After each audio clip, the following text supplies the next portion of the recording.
Hello बच्चों, मैं doctor Swati Sharma Swati Sanskrit and Hindi classes में आप लोगों का स्वागत करती हूँ, अभिनंदन करती हूँ। चलिए समय को बर्बाद किए बिना हम पढ़ना शुरू करते हैं। स्वायत्तम एकांत हितम विधात्रा विनिर्मितम छादनम अज्ञताया विशेषतः सर्वविदाम समाजे विभूषणम मौनम अपंडितानाम। सबसे पहले हम क्या करते हैं, इसके शब्दार्थों को देख लेते हैं। अपंडितानाम यानी कि अशिक्षित लोगों की, अज्ञताया यानी मूर्खता का, छादनम यानी कि ढकने वाला, आच्छादन यानी कि ढकने वाला, स्वायत्तम यानी कि स्वतंत्र रूप से या अपने अधीन, एकांत हितम सदैव हितकारी साधन, मौनम तो सभी लोग जानते हैं मौन होता है, विनिर्मितम बनाया गया, सर्वविदाम यानी कि विद्वानों के, समाजे समाज में, विशेष रूप से, है ना, विशेषतः विशेष रूप से। अब मैं पहले क्या करती हूँ, आप लोगों को इसका थोड़ा सा भाव बता देती हूँ, ताकि भाव से क्या होता है कि आप लोगों को जल्दी से ये समझ में आ जाता है कि ब्रह्मा जी जो हैं उन्होंने मौन को अपने अधीन अत्यंत हितकारी विशेष रूप से सर्वज्ञ व्यक्तियों के समाज में मूर्खों की अज्ञानता को छिपाने वाला क्या बना दिया है, आभूषण बना दिया है। किसको बना दिया है? मौन को। मौन यानी चुप रहने को। तो चुप रहने से क्या होता है, मूर्ख मनुष्य की जो अज्ञानता होती है वो हमेशा ही कैसी रहती है, छुपी हुई रहती है। विद्वानों के बीच में यदि मूर्ख व्यक्ति चुप रहता है तो वो उसके लिए सबसे अच्छी नीति होती है। कुछ भी बोलते ही मूर्ख व्यक्ति की वास्तविक स्थिति उजागर हो जाती है, यानी उसकी पोल खुल जाती है।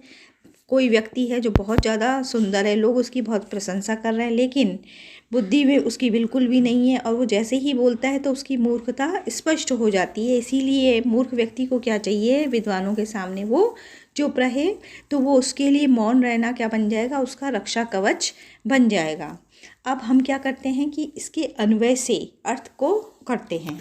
विधात्रा यानी विधाता ने, अपंडिता नाम मूर्ख व्यक्तियों की, अज्ञताया अज्ञानता को, छादनम छिपाने के लिए, स्वायत्तम यानी कि स्वतंत्र रूप से या उस मूर्ख व्यक्ति के अपने अधीन। स्वायत्तम का मतलब क्या है, अपने अधीन अर्थात स्वतंत्र रूप से, एकांत हितम एकमात्र हितकारी, मौनम एव विनिर्मितम मौन को ही बनाया है, तत् इसीलिए सर्वविदाम समाजे समस्त विद्वानों के समाज में या सभा में, विशेषतः विभूषणम विशेष रूप से वो आभूषण होता है। अब क्या आभूषण होता है आप लोग ये पूछेंगे, तो आप लोग अन्वय में ध्यान दीजिए। मैंने ब्रैकेट में तत् शब्द कर रखा है कि वह क्या, जो ऊपर हमने कहा है मौन को ही विधाता ने बनाया है, तो मौन से यानी कि चुप रहने से विद्वानों के समाज में मूर्ख व्यक्ति की जो अज्ञानता होती है वो क्या बन जाती है, आभूषण बन जाती है। क्योंकि वो चुप रहेगा तो सब लोग ये समझेंगे कि ये भी एक विद्वान व्यक्ति बैठा हुआ है। इसीलिए विद्वानों के समाज में अगर समझ में कुछ नहीं आए तो चुप रहना चाहिए। एक बार वापस से आप अन्वय से अर्थ को देखिए सरल शब्दों में।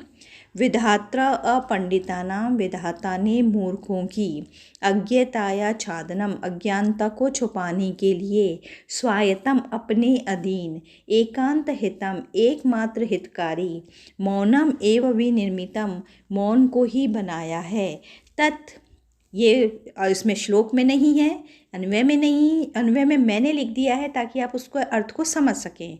तत् यानी वह मौन, सर्वविदाम समाजे समस्त विद्वानों की सभा में, विशेषतः विभूषणम विशेष रूप से क्या बन जाता है, आभूषण बन जाता है।